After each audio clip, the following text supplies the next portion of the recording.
Hello everyone, in this video I'm going to show you how to change your PS4 Blu-ray laser.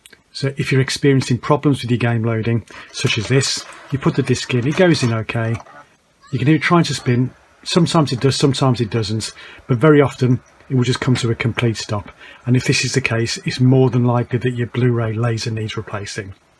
Now sometimes it can be a mechanical issue, so I'm going to put a link below this video to check out the mechanics first. So if you put a disc in and it just gets stuck or the disc isn't coming out, it's most likely mechanical. Check that out.